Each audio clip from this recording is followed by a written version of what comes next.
ഏറ്റവും ദുഃഖകരമായ വാർത്ത തന്നെയാണ് ആദ്യം. നടൻ, സംവിധായകൻ, തിരക്കഥാകൃത്ത് ശ്രീനിവാസൻ അന്തരിച്ചു എന്നുള്ള വാർത്ത. ദീർഘനാളായി ശ്രീനിവാസന്റെ ആരോഗ്യസ്ഥിതി ഒട്ടും മെച്ചമല്ലായിരുന്നു. നിരവധി സിനിമകളിലൂടെ മലയാളികളെ ചിരിപ്പിച്ച, ചിന്തിപ്പിച്ച നടനാണ്. 1956 ഏപ്രിൽ 4 കൂത്തുപറമ്പിൽ ജനിച്ച ശ്രീനിവാസൻ സ്വന്തം സിനിമകളിലൂടെ സാധാരണക്കാരൻ്റെ പ്രശ്നങ്ങൾ വെള്ളത്തിലെത്തിച്ചു. സംവിധായകനും പിന്നണി ഗായകനും നടനുമായ വിനീത് ശ്രീനിവാസൻ, ധ്യാൻ ശ്രീനിവാസൻ എന്നിവർ മക്കളാണ്. 200-ലധികം ചിത്രങ്ങളിൽ ശ്രീനിവാസൻ്റെ സാന്നിധ്യം മലയാളികൾ കണ്ടു. സംവിധാനം ചെയ്ത എണ്ണം പറഞ്ഞ സിനിമകളിലൂടെ മലയാളത്തിലെ ഹിറ്റ് ചിത്രങ്ങൾക്ക് ഇപ്പോഴും കാലാനുവൃത്തിയായ നിരവധി സിനിമകളുടെ തിരക്കഥാകൃത്ത് കൂടിയായി ശ്രീനിവാസൻ മാറി എന്നുള്ളതാണ് ഏറ്റവും പ്രധാനപ്പെട്ട കാര്യം. മലയാളികൾ എന്നും ഏറെ ഇഷ്ടത്തോടെ നെഞ്ചിനോട് ചേർത്ത് വെക്കുന്ന നടൻ ശ്രീനിവാസൻ അന്തരിച്ചു എന്നുള്ള ഏറ്റവും ദുഃഖകരമായ വാർത്തയാണ്. വിശദാംശങ്ങൾ ലഭ്യമായി വരുന്നതേ ഉള്ളൂ. അദ്ദേഹം ദീർഘനാളായി നമുക്കറിയാം അസുഖബാധിതനായിരുന്നു. നിരവധി അസുഖങ്ങൾ അദ്ദേഹത്തിനുണ്ടായിരുന്നു. ഇടയ്ക്ക് അദ്ദേഹത്തിന് ചില ശാരീരികമായ തളർച്ചകളും മറ്റും വന്ന് സംസാരിക്കാൻ പറ്റാത്ത പശ്ചാത്തലമൊക്കെ ഉണ്ടായിരുന്നു. പതിയെ അദ്ദേഹത്തിൻ്റെ സംസാരമൊക്കെ തിരിച്ചു വരുന്നുണ്ട് എന്നുള്ള തരത്തിലാണ് വിവരങ്ങൾ പുറത്തു വന്നിരുന്നത്. പക്ഷേ ഇപ്പോൾ ഏറ്റവും ദുഃഖകരമായ വാർത്ത എന്നുള്ളത് ശ്രീനിവാസൻ മരിച്ചു എന്നുള്ളതാണ്, അന്തരിച്ചു എന്നുള്ളതാണ് ഏറ്റവും ദുഃഖകരമായ വാർത്തയായി ഇപ്പോൾ നൽകാനുള്ളത്. ഏതായാലും കൊച്ചിയിൽ ആശുപത്രിയിലാണോ അതോ വീട്ടിലാണോ എന്ന കാര്യത്തിലൊക്കെ ഒരു സ്ഥിരീകരണം വരേണ്ടതുണ്ട്. കാരണം അപ്രതീക്ഷിതമായിരുന്നു ഈ മരണം, ഒരു പരിധിവരെ അപ്രതീക്ഷിതമായിരുന്നു. കാരണം ഇത്ര പെട്ടെന്ന് അദ്ദേഹം വിട്ടുപോകും എന്ന് ആരും പ്രതീക്ഷിച്ചിരുന്നില്ല എന്നുള്ളതാണ് ഏറ്റവും സങ്കടകരമായ ഒരു കാര്യം. നമുക്കറിയാം ശ്രീനിവാസൻ എന്ന നടൻ മലയാളികൾ അത്രത്തോളം നമ്മുടെ മനസ്സിനോട്, നമ്മുടെ സിനിമാ ജീവിതത്തോട് ചേർത്ത് വെച്ചു എന്നുള്ളത്. അത്രയധികം ഇഷ്ടപ്പെട്ട, അത്രയധികം മലയാളികളെ ഒരുപാട് ചിന്തിപ്പിച്ച സിനിമകളുടെ തിരക്കഥാകൃത്ത്, സംവിധായകൻ, നടൻ എന്നീ നിലകളിൽ ഏറെ എന്നും ഓർത്തിരിക്കുന്ന ഒരു അതുല്യ പ്രതിഭ കൂടിയായിരുന്നു ശ്രീനിവാസൻ എന്നുള്ളതാണ് ഏറ്റവും പ്രധാനപ്പെട്ട കാര്യമായി പ്രേക്ഷകരോട് പങ്കുവെക്കാനുള്ളത്. ഏതായാലും ശ്രീനിവാസൻ്റെ തിരക്കഥകളൊക്കെ ഏറെ മലയാളികൾ ചേർത്ത് വെച്ച നാടോടിക്കാറ്റ്, സന്ദേശം, പട്ടണപ്രവേശം, വടക്ക് നോക്കിയന്ത്രം, വരവേൽപ്പ്, മിഥുനം, മഴയത്തും മുൻപേ, അഴകിയ രാവണൻ, ഉദയനാണ് താരം, കഥ പറയുമ്പോൾ, ഞാൻ പ്രകാശൻ എന്നിങ്ങനെ നിരവധി സിനിമകളിലൂടെ മലയാളികളോട് ചേർന്ന് നിന്ന, മലയാളികൾ എന്നും എപ്പോഴും ഓർത്തിരിക്കുന്ന ഒരു തിരക്കഥാകൃത്ത്, സംവിധായകൻ, നടൻ കൂടിയാണ് ശ്രീനിവാസൻ.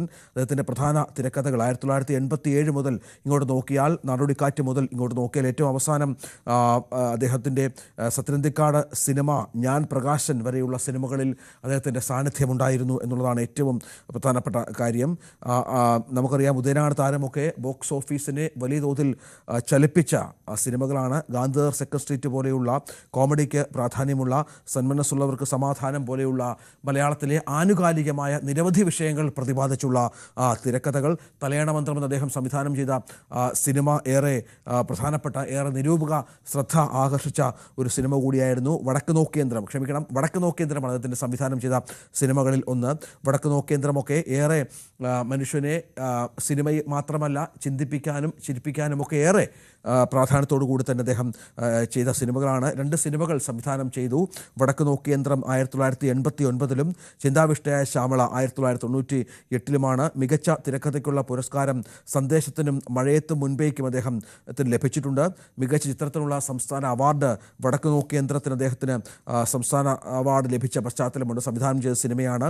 ദേശീയ അവാർഡ് ചിന്താവിഷ്ടയായ ശ്യാമളയ്ക്ക് സോഷ്യൽ ഇഷ്യൂസിനെ അതുമായി ബന്ധപ്പെട്ടുള്ള അവാർഡ് ആ സിനിമയ്ക്ക് ലഭിച്ചിട്ടുണ്ട് എന്നുള്ളതാണ്. അങ്ങനെ എല്ലാ തരത്തിലും മലയാളി മനസ്സുകളോട് ചേർന്ന് നിന്ന സംവിധായകൻ കൂടിയാണ് ശ്രീനിവാസൻ, തിരക്കഥാകൃത്ത് കൂടിയാണ് ശ്രീനിവാസൻ എന്നുള്ളതാണ്. ആനുകാലികമായ വിഷയങ്ങൾ നർമ്മപ്രധാനമായി ഏറെ പ്രാധാന്യത്തോടു കൂടി ജനത്തിന് ഇഷ്ടപ്പെടും വിധം ശ്രീനിവാസൻ എഴുതി ചേർത്തു. അങ്ങനെ അഭ്രപാളികളിൽ വലിയ സ്വാധീനം ചെലുത്തിയ ഒരു കലാകാരനാണ് ഇപ്പോൾ വിടവാങ്ങുന്നത് എന്നുള്ളതാണ് ഏറ്റവും ദുഃഖകരമായ വാർത്ത. അദ്ദേഹത്തിൻ്റെ ഓരോ സംഭാഷണങ്ങളിലും അദ്ദേഹം നർമ്മം കലർത്തിയിരുന്നു. അദ്ദേഹത്തിൻ്റെ ഓരോ വാക്കുകളിലും അദ്ദേഹം ജനത്തെ ചിന്തിപ്പിച്ചിരുന്നു. അങ്ങനെ മലയാള സിനിമയിലെ എല്ലാ താരങ്ങളോടും ഏറെ അടുപ്പം പുലർത്തിയിരുന്ന, എല്ലാ താരങ്ങളുടെയും സിനിമകളിലെ സജീവ സാന്നിധ്യമായിരുന്ന ശ്രീനിവാസനാണ് ഇപ്പോൾ വിടവാങ്ങുന്നത്. അദ്ദേഹത്തിൻ്റെ ഒരു വലിയ പട്ടികയുണ്ട്. അദ്ദേഹം ചിത്രങ്ങളുടെ തിരക്കഥ ചിത്രങ്ങളുടെ ഒരു വലിയ പട്ടികയുണ്ട്. പാവം പാവം, രാജകുമാരൻ, വിദ്യാരംഭം, സന്ദേശം, ചമ്പക്കുളം തച്ചൻ, ഗോളാന്തര വാർത്ത, അക്കരെ അക്കരെ അക്കരെ, കൺകെട്ട്, മൈ ഡിയർ മുത്തച്ഛൻ, മിഥുനം, ശിപായി ലഹള, അങ്ങനെ നമ്മൾ എടുത്തു നോക്കിയാൽ അനവധി ചിത്രങ്ങളിലൂടെ മലയാളികളെ ചിരിപ്പിച്ചു, ചിന്തിപ്പിച്ചു ശ്രീനിവാസൻ എന്നുള്ളതാണ് ഏറ്റവും പ്രധാനപ്പെട്ട കാര്യം. അദ്ദേഹത്തിൻ്റെ മക്കൾ ധ്യാൻ ശ്രീനിവാസനും വിനീത് ശ്രീനിവാസനും മലയാള സിനിമയിലെ എണ്ണം പറഞ്ഞ താരങ്ങളുടെ കൂട്ടത്തിലുള്ള, സംവിധായകരുടെ കൂട്ടത്തിലുള്ള ആളുകൾ തന്നെയാണ്.